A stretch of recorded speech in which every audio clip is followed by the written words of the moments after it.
And we're in the company of France 24 politics editor Marc Perelman. Marc, huge turnout, but also a more violent ninth day of action since January, since the start of the pension reform protest. The tear gas you're seeing is from the finish line of the demonstrations at Paris's Place de l'Opéra.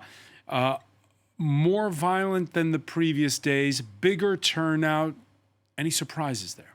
No, on both counts, no real surprise that after this bill was railroaded through Parliament, after Emmanuel Macron went on national television to say, I'm standing my ground, this will come into force by the end of the year. It's no surprise that there's a rebound in the turnout. This is what the unions wanted, this is what they called for, and this is what they got. Obviously, the figures are going to be different when you compare it, what the unions are saying and what the police will report, but clearly lots of people. And also more violence, not in the demonstration itself, but on the outskirts of the demonstration, we saw some clashes and so also some garbage piles burning in front of the demonstration.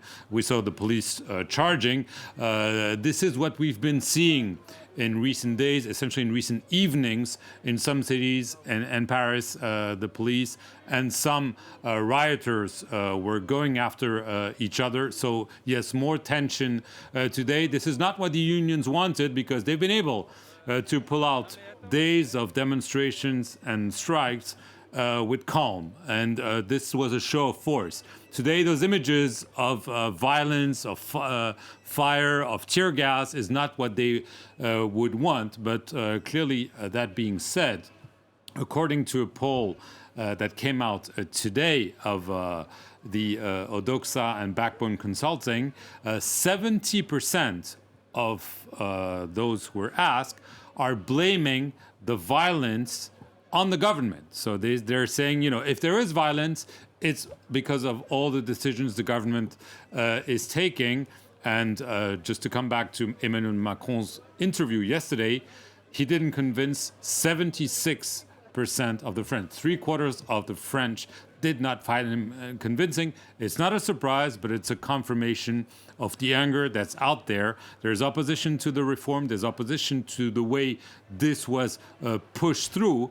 And obviously, many of those who are demonstrating want to be heard, and they feel that the only way they can continue to be heard is to continue striking and demonstrating. And some are also trying to block refineries and so on. We'll see how it goes in the next few days, but this is certainly far from over.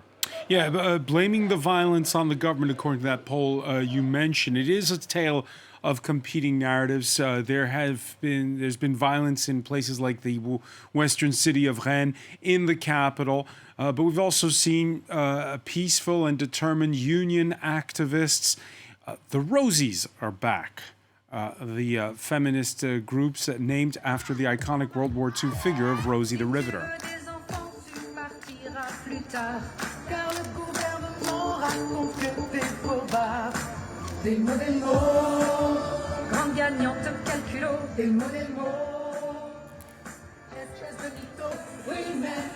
So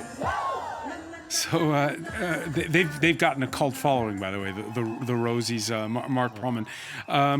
But yeah, now what happens next? We saw with the Yellow Vest movement that the longer it went on, people grew tired of the violence, and that played in Emmanuel Macron's favor. There's been the accusation leveled that the police have used undue force in order to provoke the demonstrators. Well, and there are also those who are saying Emmanuel Macron is doing this on purpose, that he said yesterday, I'm standing my ground, this will come into force, and so on, that he is essentially adding fuel to the fire because one way to turn the majority of the French against the movement is that, yes, if there's violence, if shops are assaulted, if there's no more gasoline at the station and so on. So that's what cynically he could do. But obviously this is very risky because there could be a police violence.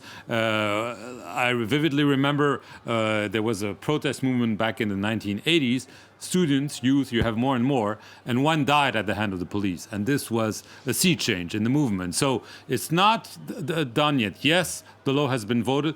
First of all, the Constitutional Council has to rule, and there could be some surprise there. It could decide that the bill, or maybe parts of the bill, are not constitutional. This could reshuffle the cards and force the president to back down. Clearly, this is not his intention right now.